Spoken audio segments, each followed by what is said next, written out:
We've heard these talks about the new fighting game golden era ever since everyone got wind of the upcoming releases of the Big 3 series. And how could the community not have been excited? There are more eyes on the medium than ever before, and all these games were succeeded by their best entries ever. But don't forget that there's another challenger on the horizon, Riot's Project L. And there are legitimate reasons why people utter that name in the same breath as Tekken, Street Fighter, and Mortal Kombat. Street Fighter 6 and Mortal Kombat 1 are already out and, unsurprisingly, are seeing huge success. Welcome back to the channel, and today we're going to discuss what Tekken 8 and Project L can do. Street Fighter 6 and Mortal Kombat 1 have become the hottest games in the FGC the next day after their respective releases. Street Fighter 6, the latest installment in the iconic Street Fighter series, managed to captivate players with its polished animations, interesting new gameplay additions, and modernized presentation. On the other hand, MK1, the newest entry in the Mortal Kombat series, made a return to form with its gruesome fatalities, refreshed story and characters, and upgraded gameplay. One of the key strengths of Street Fighter 6 is its commitment to the fundamentals of fighting games while moving on with the times. The series has always been known for its deep, technical gameplay,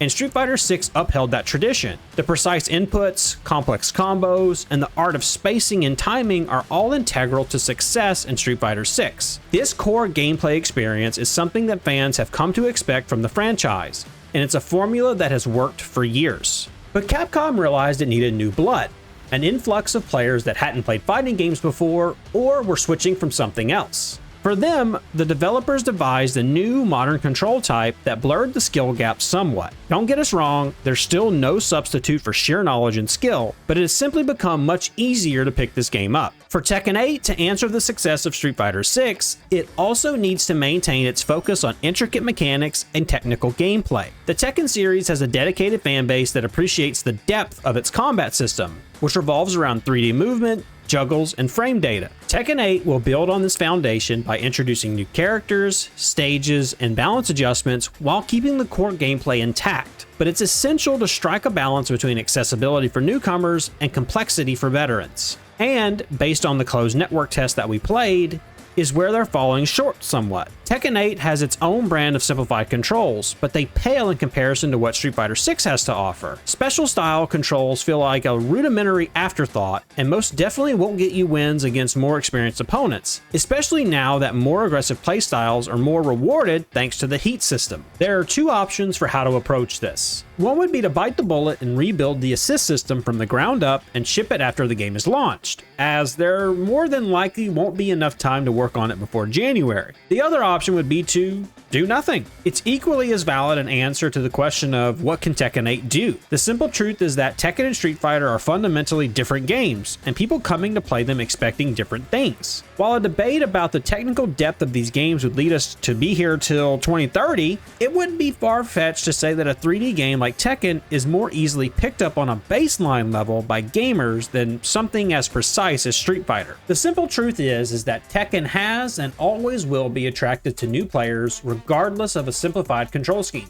MK1, on the other hand, simply doesn't need simplified controls. Mortal Kombat has always been more accessible. It doesn't have constant quarter circle inputs or 10-hit wall-to-wall combos that need to be executed after a whiff at 3 o'clock in the morning while the moon is in the eastern hemisphere after the first bloom of hyacinth. This, along with the realistic visuals and gory nature of the series, is what made MK a worldwide phenomenon. Everyone has played at least a game of Mortal Kombat against their friends. But along with this, MK has always excelled at delivering a captivating narrative experience. NetherRealm Studios, the developers behind the Mortal Kombat series, have consistently provided players with engaging story modes that delve into the rich lore of the universe. MK1 was no exception, offering an intriguing reimagining of the entire series' lore and its characters. And while we don't know what exactly Riot plans with Project L, it has an opportunity to take storytelling in the genre to new heights. You're probably thinking, DashFight, are you out of your minds? Here's something you probably didn't know. Despite being a mere multiplayer-only MOBA,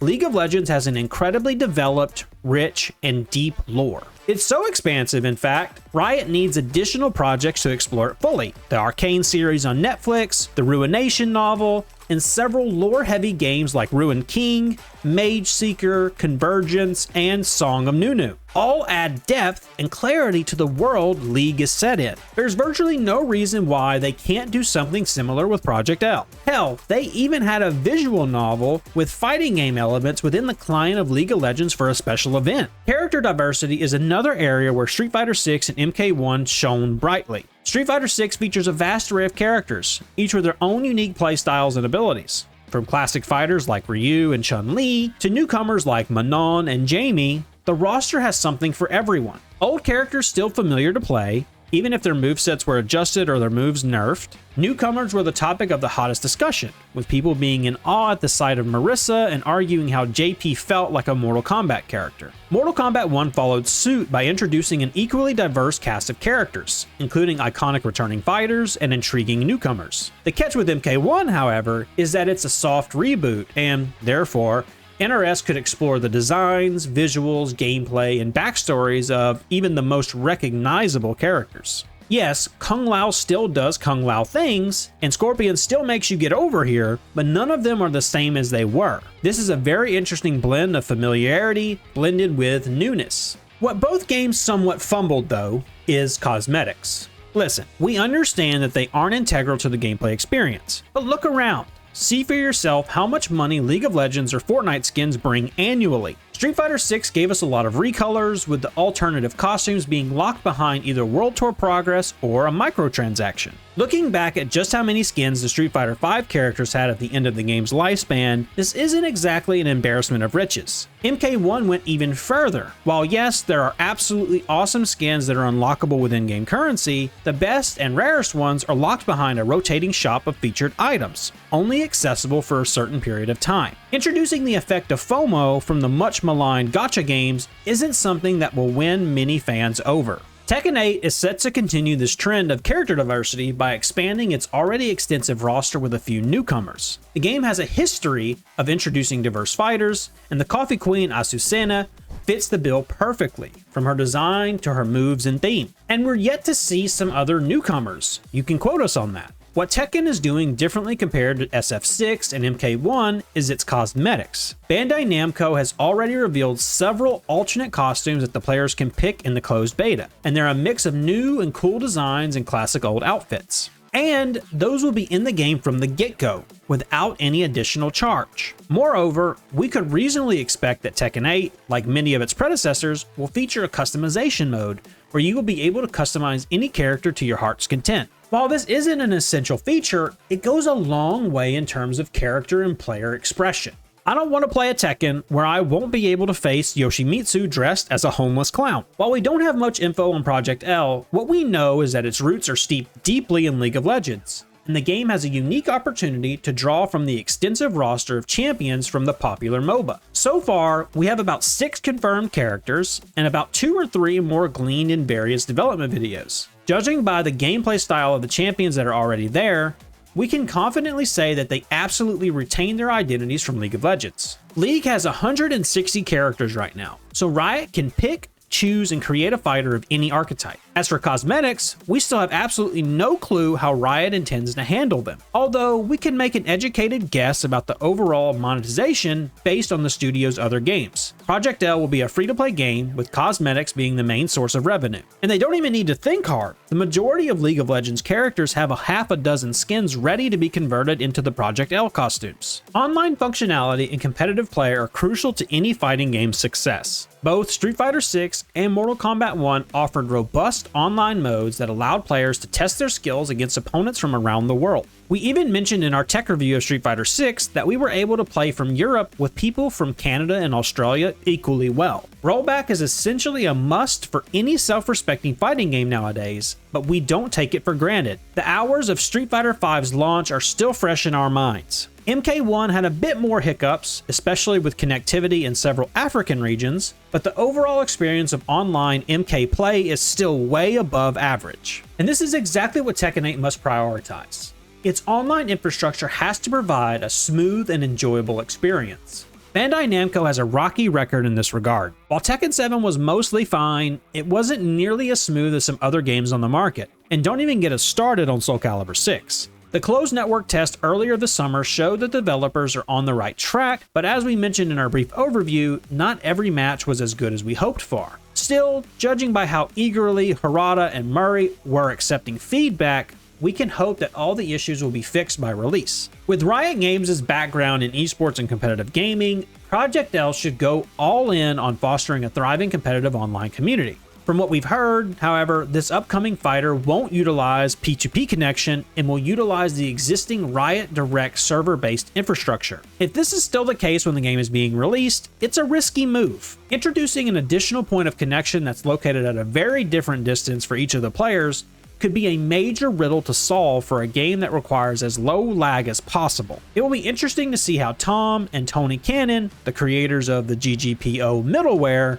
will tackle this issue. DLC and post-launch content have become a standard in modern gaming, and SF6 and MK1 embrace this trend. Both games outlined the first wave of roster expansions before they were released. Capcom gave us a year-long roadmap with the release windows for Rashid, AKI, Ed, and Akuma. MK1's Combat Pack, on the other hand, will include several guests simultaneously. Returning Quan Chi, Ermac, and Takeda are joined by the iconic Homelander, Omni-Man, and Peacemaker. Tekken is also known for its DLC character releases, with them being a bit overturned oftentimes. There's absolutely no doubt in our minds that we will get several seasons of DLC fighters in Tekken 8. The big question is, how will Bandai Namco approach this? So far, there have been no guests among the revealed characters of Tekken 8, and Harada has been adamant in his approach that the main cast should be finished first before they even start thinking about inviting people over. That said, the community is very vocal about who they want to see added to the game.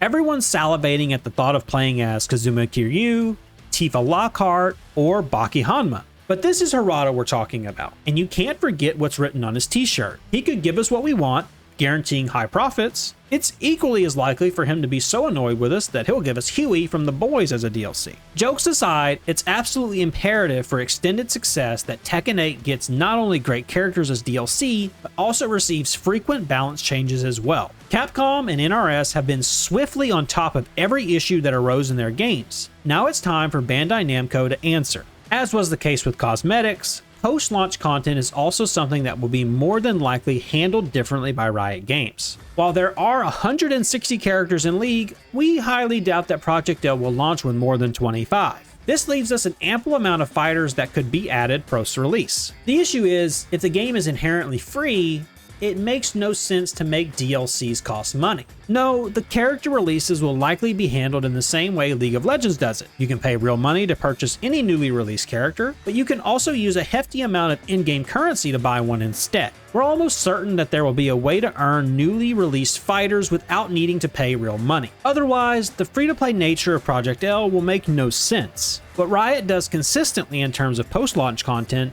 is the constant stream of in-game events. They vary in theme from one another, from Halloween spookiness to the sweetness of Valentine's Day. They cover anything in between. Having those in Project L, even if it's in the form of a series of AI battles, is already more than many have done with their thriving fighting games. All that said, innovation is still the key to any continued success for any gaming franchise. While SF6 and MK1 built on their established formulas, they also introduced new mechanics and features that kept the gameplay fresh. Street Fighter VI Drive Gauge and MK1's Cameo Fighters were examples of how these games innovated within their respective genres. Tekken 8 is also changing things up with the heat system that will allow players to approach fights differently and gain advantages where they previously couldn't. And frankly, Namco couldn't afford to not have something new like that. Otherwise, we would have simply gotten Tekken 7 with better graphics and slightly updated movesets. In today's hyper-competitive market, that simply wouldn't cut it. Regardless of whether the system is good or bad, it will feel fresh and different. We'll need time to get used to it,